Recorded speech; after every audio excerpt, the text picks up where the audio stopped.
Olá a todos, eu sou o Daniel e hoje, dia 20 de junho de 2011, no Clube de Revista do Evidência Saúde, nós vamos discutir um estudo sobre suplementação de arginina, fluxo sanguíneo e síntese proteica após o exercício de força. Esse é um trabalho que foi publicado em 2011, agora em 2011, é um trabalho bem recente, e o tema de arginina e hipertrofia muscular tem sido bem discutido, então eu acho que pode ser útil para alguns colegas.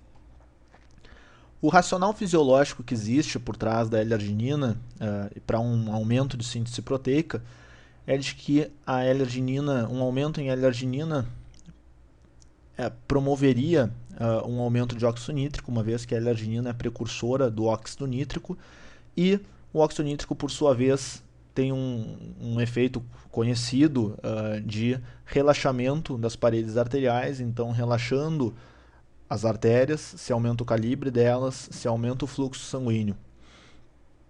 E com esse aumento de fluxo sanguíneo e com maior aporte de nutrientes, haveria então uma síntese proteica aumentada. Então esse trabalho avalia diferentes estágios desse racional aqui e compara as taxas de síntese proteica após o exercício de força com bebidas contendo 10 gramas de aminoácidos essenciais com ou sem adição de arginina. É um estudo de delineamento bem simples de ser entendido. Foram 2 sessões experimentais de avaliação que ocorreram em dias diferentes. É um estudo duplo cego, com participantes e avaliadores cegados para o tipo de bebida que estava sendo utilizado. Então todos os indivíduos usaram a bebida com arginina e todos os indivíduos usaram a bebida controle. E havia uma aleatoriedade na ordem das sessões que tinham a bebida com arginina ou controle, e também da perna a ser exercitada, uma vez que o exercício era unilateral. Aqui está um esqueminha do protocolo dentro de cada sessão de avaliação. Então havia um momento pré, com avaliação de fluxo sanguíneo por ultrassom, usando uma técnica de ecodoppler, e uma coleta de sangue arterializado. Aí o indivíduo fazia a sessão de exercício, que eram 5 séries de 8 a 10 repetições máximas. Então o nível de esforço era máximo dentro de cada série, e os exercícios eram leg press e extensão de joelho. Logo após a sessão, os indivíduos ficavam em observação até 180 minutos. No minuto 0, 15, 30, 60, 90 e 120, havia avaliação de fluxo sanguíneo. Nos minutos 0, 30, 60, 120 e 180, sangue foi coletado. E no minuto 180 havia uma biópsia muscular. Também é importante assim comentar aqui, do 0 minutos após o exercício, então imediatamente após o exercício até 180 minutos após o exercício, havia infusão contínua de um aminoácido marcado para exatamente realizar essa técnica que mede a taxa de síntese proteica fracional no músculo. Eu vou mostrar aqui a composição das bebidas para deixar mais claro. Então, aqui eram... Deixa eu ver se eu... Aqui são os aminoácidos essenciais, nos 2 drinks, 10 gramas dos mesmos aminoácidos, e a única diferença é que a bebida arginina tinha 10 gramas de arginina e a bebida controle tinha 14,7 gramas de glicina. Uma quantidade diferente entre essas substâncias aqui, exatamente para equilibrar a quantidade de nitrogênio. Então o balanço nitrogenado das 2 bebidas era exatamente o mesmo. E glicina é um aminoácido não essencial, não se tem muito efeito com glicina, então por isso que foi o aminoácido escolhido segundo os pesquisadores. Que acho que a gente já pode passar para resultados e observar que a premissa do trabalho, que é aumentar a arginina plasmática, a premissa ela é satisfeita. Então aqui nós temos, aqui é um momento pós-esforço já, naquela sessão que se usou arginina, se teve um aumento no pós-esforço de arginina, enquanto que na sessão que se usou controle, a solução controle, o aumento em glicina, que era a única, o aminoácido diferente, glicina foi aumentada. E glicina aqui na seção arginina está exatamente estável. Na análise combinada dos aminoácidos essenciais, todos os aminoácidos essenciais que foram usados aumentaram de forma similar com as duas bebidas. Então a premissa do trabalho de aumentar a L-arginina foi satisfeita. E a gente tem que ver se aumentou as outras etapas desse racional de se usar L-arginina. Então aqui nós temos os resultados de óxido nítrico, vamos resumir assim, embora não seja óxido nítrico direto, e depois a gente vai discutir isso. Para a endotelina, que funciona de forma inversa ao óxido nítrico, então se aumenta o óxido nítrico, tem que reduzir endotelina 1. Mas isso não ocorreu. Quando se usou a arginina, os valores de endotelina 1 foram similares entre arginina e controle. Também não houve diferenças para os níveis de nitratos e nitritos, que são coprodutos do óxido nítrico e deveriam aumentar se a arginina aumentasse o óxido nítrico. Aqui não se tem um aumento, então tanto nitratos e nitritos foram similares após o uso das soluções. A única coisa diferente é o GH, então o GH com o uso de arginina foi aumentado 30 e 60 minutos após o esforço. Então o hormônio do crescimento foi afetado pelo uso de L-arginina.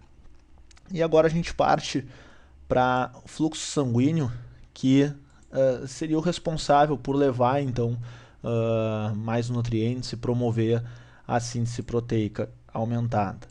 Aqui nós temos, aqui é um pouquinho, essa tabela é um pouquinho mais complicada, aqui nós temos a perna que não foi exercitada, lembro, o exercício era unilateral, então aqui a perna que estava em repouso, e ela, tanto no pré, quanto também nos momentos pós-esforço, os valores são idênticos, e são valores que indicam realmente assim, fluxo sanguíneo de repouso, e são idênticos entre as intervenções.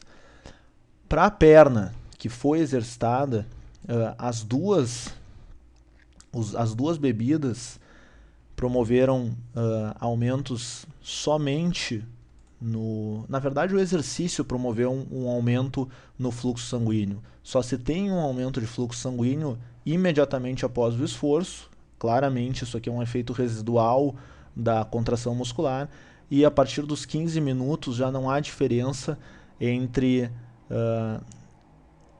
a bebida controle e a arginina, e os valores também eles já tendem a serem mais próximos de valores de repouso.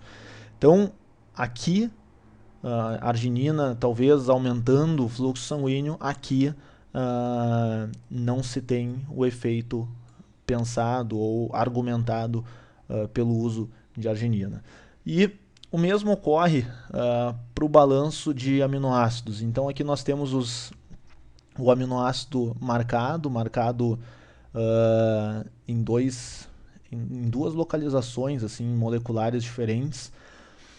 E isso basicamente indica o balanço de aminoácidos. Mas o balanço de aminoácidos ele não é, no pós-esforço, ele não é diferente quando se usa arginina ou quando não se usa arginina. E isso já é um forte indicativo de que não há mudanças na síntese proteica. E aqui embaixo está a síntese proteica pós-exercício em relação ao nível pré-exercício. Como se espera, né, exercício de força aumenta e aumenta bastante a síntese proteica. Então, tanto as taxas de síntese proteica mista, o que inclui aqui? Inclui a síntese proteica miofibrilar, dentro de miofibrilas, e também a sarcoplasmática. Essa síntese proteica mista ela aumenta com arginina, mas ela também aumenta na seção que se usou controle, e o aumento é exatamente similar.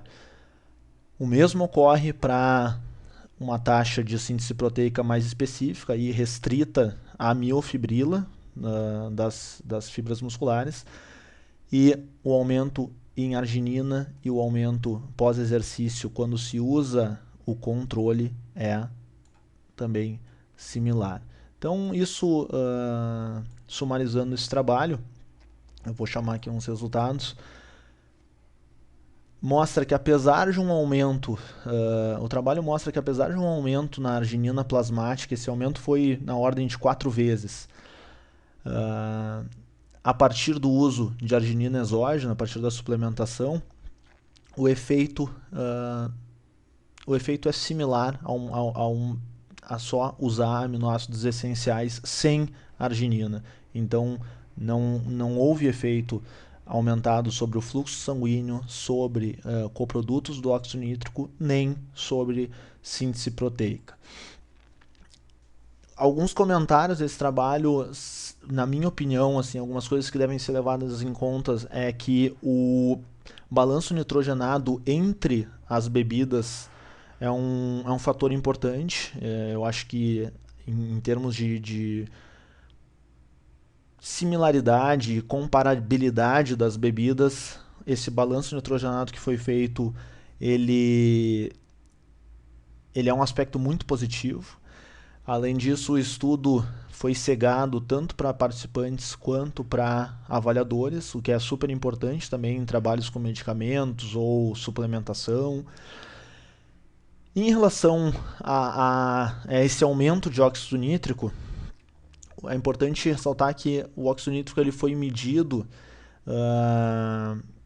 através de... É muito difícil medir óxido nítrico, são pouquíssimos os trabalhos que fazem isso, uma vez que a meia-vida de óxido nítrico é de 1 a 2 segundos.